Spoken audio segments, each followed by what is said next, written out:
Video like जरूर कर लीजिए और ऐसे वीडियो लगातार फ्री में पाने के लिए चैनल को तुरंत सब्सक्राइब कर लीजिए और बेल आइकन को जरूर टैप कर लीजिए ताकि आगे भी सारे वीडियो आपको मिलते रहे। यूट्यूब में फॉलो करते हैं तो प्लीज ये वाला फ्री टेलीग्राम चैनल जरूर ज्वाइन कर लीजिएगा। सारे नोटिफिकेशन सारे अपडेट यहीं पे आते हैं, ध्यान रखिए। नमस्कार दोस्तों, स्वागत है आपका सी सेट प्रिपरेशन के इस यूट्यूब चैनल पर।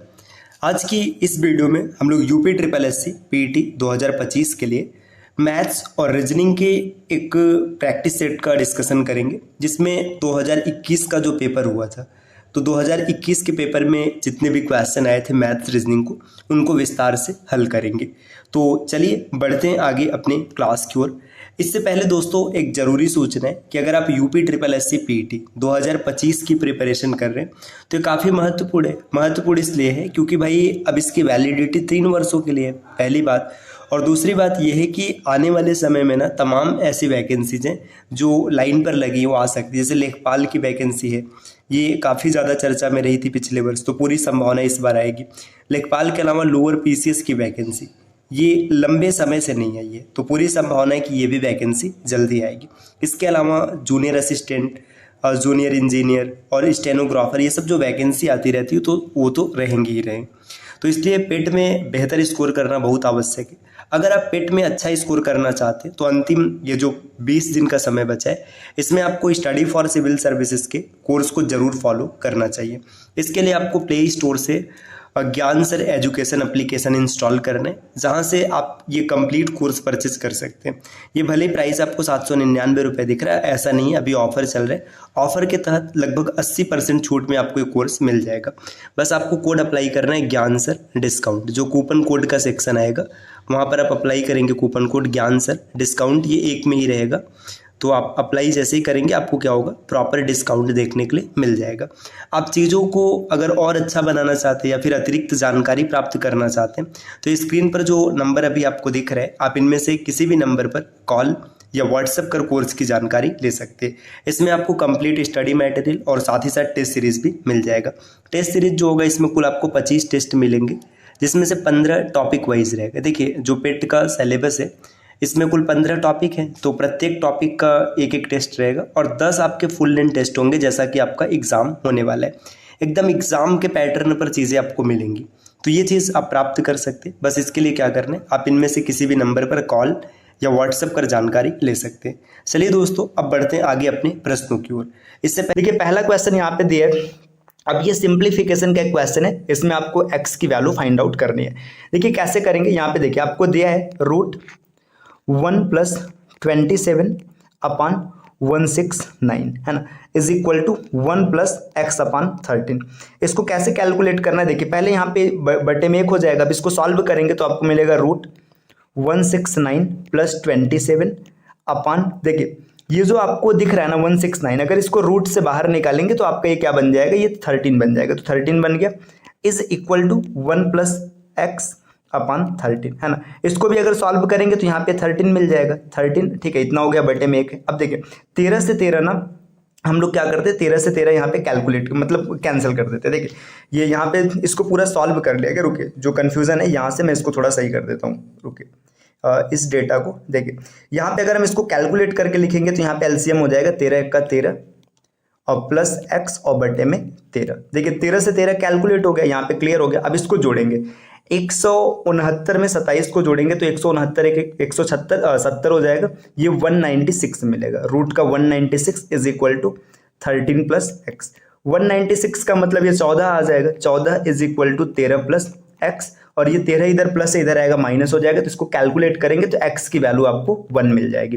x is equal to 1, option number A है ना। ये एकदम हम लोगों ने बेसिक पैटर्न से सॉल्व किया है। बाकी आप इसको डायरेक्ट भी देख सकते थे, इसको यहाँ पे कैलकुलेट प्रक्रिया यही रहेगा, बस बार बार लिखा नहीं जाएगा, आप आराम से नज़रों से देख करके इसको कैलकुलेट कर लेंगे। ठीक, ऑप्शन नंबर ए इसका बिल्कुल सही होगा, 13। ठीक, चलिए आते हैं अगले प्रश्न पर। अगला प्रश्न आपके सामने कुछ ऐसा है, 37 सही 1/2 में कुल कितने 1/8 है। देखिए ये क्वेश्चन जब भी आपको करना होगा है ना, तो यहाँ पे पूछा जा रहा है ना कितने में कितना। जैसे समझिए अगर मैं पूछ लूँ समझा रहे हैं। देखिए 100 में कितने 20 है, मैंने आपसे पूछा 100 में कितने 20 है ना। तब आप क्या करेंगे, आपके लिए बेसिक तरीका है 100 को आप 20 से भाग देंगे, मतलब यहाँ पे 100 में 20 से भाग देंगे और 5 आंसर आएगा तो बोलेंगे कि 100 में 5 20 है ना। इसी तरीके से यहाँ पूछ रहा है कि इसमें कितने 1/8 है, मतलब इस संख्या में 1/8 से आप भाग देंगे तो क्लियर हो जाएगा कितना होने वाला है। तो चलिए भाग करके हम लोग चेक कर लेते हैं कितना आंसर आएगा। देखिए आपके सामने ऑप्शन कुछ ऐसा है 37 सही 1/2, इसको हल करेंगे तो आपको मिल जाएगा 75/2 है ना। 75/2 में कितने 1/8 है, तो 1/8 की बात हो जाएगी, इसको कैलकुलेट करेंगे A/B/C/D। 75/2 गुणे 8 सबसे ऊपर चला गया बटे में 4 है ना, सॉरी यहाँ पे 1 है, मैं 4 का लिख रहा हूँ है ना। अब 2 से काटेंगे तो ये 4 आ जाएगा, 75 दूना 150 और फिर 150 में 2 का गुणा करेंगे तो 300, इसका आंसर आएगा 300। ऑप्शन नंबर ए इसका बिल्कुल सही हो जाएगा। एक साधारण सा भाग का क्वेश्चन था, बस इसको अलग तरीके से प्रस्तुत किया गया। नेक्स्ट अगले स्लाइड पर आते हैं। अगला स्लाइड यहाँ पर है, देखिए ये भी एक सहज सा क्वेश्चन है, आपको इसकी वैल्यू फाइंड आउट करनी। देखिए यहाँ पे 1 एक स्थान पे दशमलव, यहाँ पर भी एक स्थान पे दशमलव, दशमलव से दशमलव कैंसिल हो जाएगा, मिलेगा √361/1024 है ना। अब इसको कैलकुलेट करेंगे तो जो 361 है ये 19 का वर्गमूल है ना। और इसके बाद देखिए जो 1024 है 32 का वर्गमूल है ना। तो 32 का वर्गमूल 19/32, ऑप्शन नंबर सी हो जाएगा। देखिए ये क्वेश्चन में कुछ भी नहीं था, इस क्वेश्चन में सिर्फ आपको इतना देखना था कि आपको स्क्वायर याद है और वर्गमूल आप कर पाते हैं कि नहीं है ना। मेरी एक सलाह है ना, मतलब ये समझिएगा कि अगर आप किसी भी एग्जाम की तैयारी कर रहे हैं जहाँ पर मैथ्स आती है ना, तो इसमें कुछ चीज़ ना आप जरूर से रट के रखिएगा, ये काफ़ी ज़्यादा फायदा करेगा। जैसे 1 से लेकर 30 तक टेबल है ना, ये टेबल आपको जरूर याद होना चाहिए 1 से 30 तक है ना।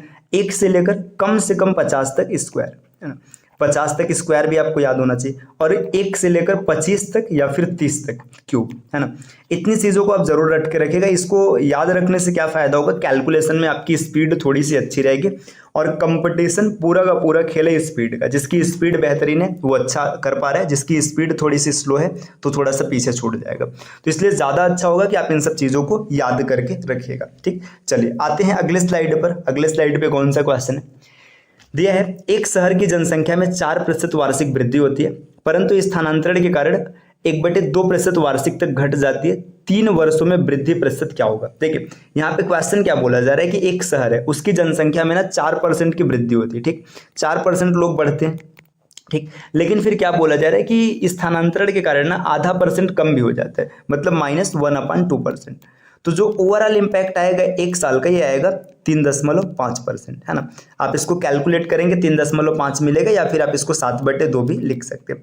जो फाइनल प्रभाव दिखेगा एक साल में दिखेगा 7/2%, या फिर आप 3.5% लिख सकते हैं। ठीक, अब आपसे पूछ रहा है कि 3 वर्ष की जब वृद्धि होगी तो फिर क्या इम्पैक्ट आएगा। तो देखिए 3 वर्ष की अगर वृद्धि की बात करेंगे तो देखिए एक साल में 3.5, दूसरे में भी 3.5 और तीसरे में भी 3.5 है ना। तो 10.5 तो यहाँ पे ऐसे डायरेक्ट मिल रहे हैं ना। 10.5 का मतलब ये ऑप्शन और ये ऑप्शन नहीं होगा, आपका ऑप्शन नंबर डी आएगा। ठीक, देखिए यहाँ पे डी क्यों आ रहा है 10.5, लेकिन जब भी जनसंख्या बढ़ेगा ना तो ये सक्सेसिव ग्रोथ होगा है ना, सक्सेसिव ग्रोथ होगा। तो सक्सेसिव ग्रोथ नॉर्मल ग्रोथ से थोड़ा सा एक्स्ट्रा होता है ना। सक्सेसिव ग्रोथ 3 साल का अगर आपको निकालना है तो 3a.a².a³ इस पैटर्न पे हम 3a².a³ इस पैटर्न पे कैलकुलेट करेंगे है ना। इस पैटर्न का कैलकुलेशन क्या होता है, a की वैल्यू यहाँ पे 3.5 रखेंगे है ना, तो इसको मल्टीप्लाई करेंगे, फिर यहाँ पर भी मल्टीप्लाई करेंगे और यहाँ पर भी सेट करेंगे, और लास्ट में 2 अंक को छोड़ के ना सबका मतलब पोजीशन चेंज कराएंगे। जैसे मान के चले 3.5 है ना, ठीक है 3.5 है ना, 42,875 इसका क्यूब हो जाएगा।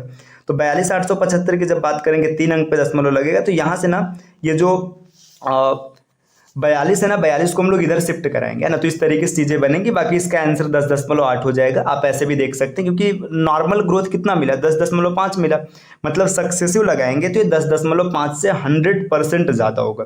अब 10.5 से ज़्यादा एक ही ऑप्शन है तो वही सही हो जाएगा, बाकी ज़्यादा इसमें सोचने या विचार करने की ज़रूरत नहीं है। चलिए अगले प्रश्न पर आते हैं।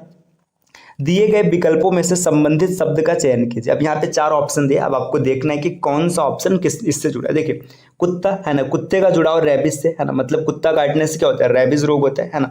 अब इस तरीके से बात करेंगे मच्छर, तो देखिए मच्छर का जुड़ाव किससे, देखिए यहाँ पे दिया है प्लेग है ना, फिर प्लेग के बाद दिया है मलेरिया, मृत्यु के बाद दिया है मलेरिया, है ना, और एक ऑप्शन अगला आपको दिया है डसना, है ना, ये 4 ऑप्शन दिया। अब देखिए प्लेग की बात करेंगे ना, तो प्लेग मच्छर के कारण नहीं होता, प्लेग या तो चूहा ऑप्शन रहेगा, है ना, या तो फिर सीसी मक्खी, है ना, सीसी मक्खी, इसके कारण ये प्लेग फैलता है। ठीक, तो ये तो गलत हो जाएगा। मृत्यु का कोई लेना देना नहीं, मलेरिया, मच्छर से मलेरिया होता है, बाकी डसना का रिलेशन सांप से, तो ऑप्शन हो जाएगा मलेरिया सी, है ना। देखिए जिस तरीके से कुत्ते से रैबिस रोग फैलता है उसी तरीके से मच्छर से मलेरिया रोग फैलता है। ठीक, बाकी प्लेग यहाँ पे सीसी मतलब मक्खी होगा या फिर चूहा ऑप्शन दिया रहेगा। ठीक, जो सीसी मक्खी इसका वाहक है, लेकिन सीसी मक्खी चूहे में ज्यादा पाया जाता है, तो यहाँ पे चूहा ऑप्शन बन सकता है। अगले प्रश्न पर आते हैं। नेक्स्ट आपके सामने उस शब्द का चयन कीजिए जो समूह के बाकी शब्दों से मेल नहीं रखता। मतलब यहाँ पे 4 ऑप्शन दिए जो मतलब 3 एक जैसा और बाकी एक जैसा नहीं। तो देखिए यहाँ पे पहला दिया नन, है ना, सूरवीर, मुनि और पादरी। देखिए नन की बात करेंगे, जो नन है ना, एक तरीके से इसका मुख्य काम होता है मतलब पूजा पाठ करना, है ना, ये होता है, या फिर ऐसे समझ लीजिए एक तरीके से धार्मिक सेविका होती है। ठीक, देखिए सूरवीर ये एक तरीके से योद्धा होता है, वैरियर है ना। मुनि मतलब इसका भी काम पूजा पाठ से जुड़ा है और पादरी का भी काम पूजा पाठ से जुड़ा है। तो जो ऑप्शन ए, सी और डी है, ये कहीं ना ये किसी तरीके से धर्म से, पूजा पाठ से, इन सब चीजों से मेल रखता है। लेकिन जो नाइट है, नाइट मतलब योद्धा, है ना, इसका संबंध जो है पूरी तरीके से वार से, है ना। तो यहाँ पे ये ऑप्शन नंबर बी क्या हो जाएगा, इसका सही आंसर हो जाएगा। ये बाकी शब्दों से मेल नहीं खाता, बाकी शब्दों से अलग है। चलिए आते हैं अगले प्रश्न पर। अगला प्रश्न क्या है नेक्स्ट, ठीक है, स्लाइड नंबर 9, है ना। देखिए स्लाइड नंबर 9 पे क्या क्वेश्चन दिया, एक निश्चित कोड भाषा में, है ना, कंप्यूटर 1 को यहाँ पे इसका कोड दिया गया, लिखा जाता है, उसी कोड भाषा में एडवांटेजेस को क्या लिखा जाएगा। तो पहले कंप्यूटर 1 का कोड देखते, देखिए COMPUT, है ना। अब यहाँ पे ई नहीं है, RONE, है ना, ये है। अब इसका कोड क्या लिखा गया, देखिए यहाँ पे P है, MOC, है ना, फिर यहाँ पर TUENOR। अगर आप इसको ध्यान से देखेंगे तो आपको पता चलेगा। देखिए मैं कलर चेंज करके दिखाता हूँ। यहाँ पे जो 4 लेटर है, 4, है ना, 4 लेटर को अगर आप यहाँ से अलग करेंगे तो देखिए अल्टरनेट हो गया, मतलब अब इन्होंने अपना पोजीशन चेंज कर लिया। ठीक है, मतलब विकर्णता इनका देखिए, ये सी यहाँ पर आ गया, है ना, ओ यहाँ पर आ गया, यम इधर चला गया और ऐसे पी एकदम इधर आ गया, है ना। इन्होंने अपना पोजीशन चेंज किया। अब देखिए यहाँ पे 2 को देखिए, है ना, यहाँ पे टी और यू, है ना, ये अपना पोजीशन चेंज किया और लास्ट में देखिए आर इधर आ गया, है ना, ओ यहाँ पर आ गया, एन और ई, है ना। तो ये अपना पोजीशन इस बेसिस पे चेंज किए। तो इस प्रकार से अगर हम लोग आगे बढ़ेंगे तो देखिए अगला कैसे बन जाएगा। यहाँ पे आपसे पूछ रहा है एडवांटेज, ADVANTEGES,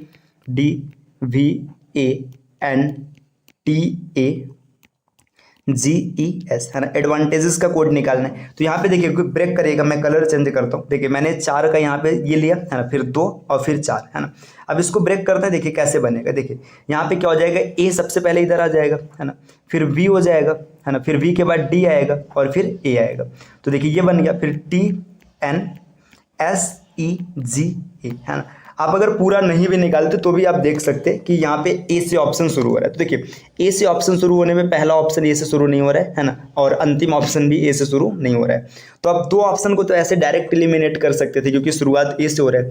अब देखिए इसके बाद ना ए से शुरू होने के बाद VDA, है ना, VDA इतना सही है। TN, देखिए यहाँ पे TN आएगा। यहाँ तक पहुँचते पहुँचते ये भी क्लियर हो जाता है कि ये भी ऑप्शन गलत है, ऑप्शन नंबर बी इसका बिल्कुल सही होगा। ठीक, तो आपने इस तरीके से कैलकुलेट कर लिया। बाकी अगर आप पूरा भी कैलकुलेट करके देखते हो, देखो पूरा आपने कैलकुलेट किया, अब एक एक ऑप्शन नहीं काउंट करना। देखो अगर आपने पूरा कैलकुलेट किया होता, जैसे मान के चलिए आपने क्या किया, आपने पूरा कैलकुलेट कर लिया, है ना, तब आपको क्या करना है, आपको एक एक ऑप्शन के साथ नहीं जाना है। तब क्या देखना है, देखिए अब ऐसा नहीं कि आप गिनना AVDA, है ना, देखो पहला ए है और अंतिम ए है ना, 2 ऑप्शन मतलब पहला और अंतिम ए दिख रहा है। देखिए इसमें पहला ए नहीं है, खत्म हो गया, है ना, पहला ए अंतिम ए। अभी इसको होल्ड करते हैं, इसमें ए से शुरुआत है लेकिन ए से पर खत्म नहीं, ये भी खत्म हो गया, है ना, यन से ये भी क्लियर हो गया। तो यहाँ पे ऑप्शन नंबर बी ऐसे भी क्लियर होगा। तो देखने का नजरिया है, आप चाहे पूरा एक एक लेटर को काउंट करके गिनिए, चाहे आप डायरेक्ट मतलब ट्रिक से देख लीजिए। चलिए आते हैं अगले प्रश्न पर। नेक्स्ट अगला प्रश्न ये है, एक आदमी ने एक महिला से कहा, तुम्हारी माँ के पति की बहन मेरी बुआ है। वह महिला उस आदमी से किस प्रकार संबंधित। देखिए एक आदमी ने एक महिला से कहा, ठीक, आदमी है, ठीक है, आदमी महिला से कहता है, ये महिला हो गई, महिला से कहता है तुम्हारी माँ, देखो महिला की माँ, है ना, महिला की माँ हो गई, है ना, के पति मतलब ये इसके पति हो गए, की बहन, है ना, ये इस पति की बहन हो गई, मेरी बुआ है। देखो अब यहाँ पे जो आदमी है ना, आदमी है ना, ये आदमी की बुआ है ना। लेकिन आप रिलेशन के हिसाब से देखेंगे तो ये फैमिली ट्री हमको बता रहे हैं कि ये जो महिला है, महिला की भी बुआ लगेगी, है ना। देखिए फैमिली क्या ट्री क्या बता रहा है, देखिए ये महिला है, महिला की माँ है, इसके पति और पति की बहन, देखिए इस महिला की बुआ हो जाएगी। और आदमी क्या बोल रहा है कि मेरी भी बुआ है ना। देखो दोनों की बुआ है, मतलब इसकी भी बुआ, इसकी भी बुआ, ये इसकी भी बुआ लगेगी और इसकी भी बुआ लगेगी, तो ये दोनों आपस में क्या हो जाएंगे, भाई बहन हो जाएंगे। तो वो क्या हो जाएगी, आदमी से किस प्रकार संबंधित है, तो महिला आदमी की बहन है, ऑप्शन नंबर डी सिस्टर, है ना। तो ये भी आप आसानी से क्लियर कर पाएंगे कि वो महिला जो है उस आदमी की बहन है। आपने आसानी से ड्रॉ कर लिया, कोई बहुत रॉकेट साइंस नहीं इसमें। अगर आपको ब्लड रिलेशन अभी भी कोई डाउट है, आपको नहीं समझ में आता, तो आप प्लेलिस्ट में जाइएगा, यूपीपीएससी टॉपिक वाइज रीजनिंग मिलेगा, जहाँ पे अच्छा सॉरी मैंने ब्लड अभी तो मैंने कैलेंडर डन किया, सॉरी कैलेंडर डन किया, अभी ब्लड रिलेशन स्टार्ट होगा अब से, ठीक। चलिए आते हैं अगले स्लाइड पे। चलिए दिया है, यदि 18 फरवरी 2005 को शुक्रवार है तो 18 फरवरी 2007 को कौन सा दिन होगा। देखिए ये वाला क्वेश्चन कैलेंडर का है ना, तो ये मैंने लिस्ट में डन कर रखा है, आप देख लीजिएगा। इसको करने का कई तरीका है। देखिए 18 फरवरी 2005 है ना, यहाँ पे फ्राइडे दिया है।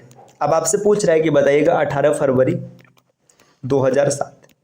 देखो इसको करने का क्या क्या तरीका है ना। पहला तरीका तो क्या है कि आप इसको डायरेक्ट ना देखिए, इसको कैंसिल कर देना, है ना। 2005 से 2007 मतलब हमें 7 को नहीं देखना, हमें 6 तक जाना है।